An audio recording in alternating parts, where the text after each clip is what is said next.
তুমি হয় না যে অনেক সময় পার্টি করো, সোর্স অফ ইনকামটা কি আসলে? সবকিছু আমার ইনভেস্ট করা। চিত্রনায়িকা পরিমণি তার বিলাসবহুল জীবনের জন্য দর্শকের কাছে বিশেষভাবে পরিচিত।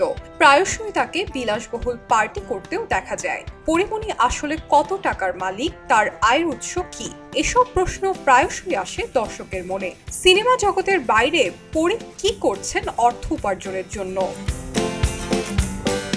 আর এই প্রশ্নেরই উত্তর খুঁজেছেন রুম্মান রশিদ খান তার show behind the frame of RRK তে। 4 অক্টোবর শনিবার রাত 9টায় মাছরাঙ্গা টেলিভিশন এবং রেডিও দিনরাত 93.6 FM এ প্রচারিত হয় বিশেষ এই পর্বটি। রুম্মান জিজ্ঞেস করেন, তোমার আসলে কত টাকা? এটা অনেকের জানার ইচ্ছে। উত্তরে পরি বলেন, আমার প্রচুর টাকা, কিন্তু কোনো টাকাই আমার না। রুম্মান আবার বলেন, এটাও প্রশ্ন আসে যে তুমি অনেক পার্টি করো, অনেকে ভাবে তুমি বিলাসবহুল জীবনযাপন করো, তোমার সোর্স অফ ইনকাম কি?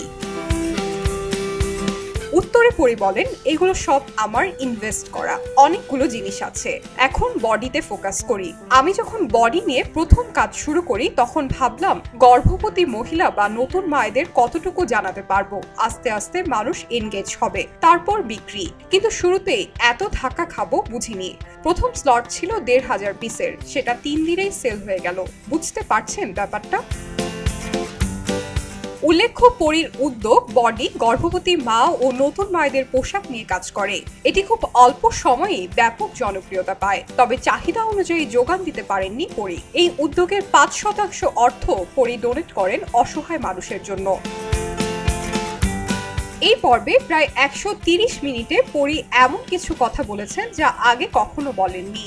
রুম্মান পরিকে বলেন, ভারতীয় অভিনেত্রী স্মিতা পাতিলের সঙ্গে তোমাকে তুলনা করেন অনেকে। তোমার জীবনও নাকি ডার্টি পিকচারের মতো, তুমিও কি আত্মহত্যা করবে? পরি হাসতে হাসতে উত্তর দেন, আত্মহত্যা না, আমি করলে মার্ডার করব, আমি সিরিয়াস।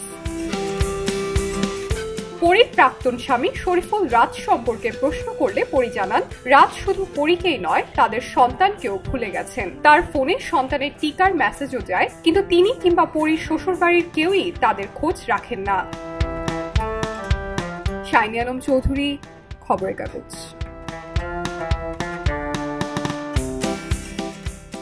খবরের কাগজ, নিখাত, নির্ভীক, নিরপেক্ষ।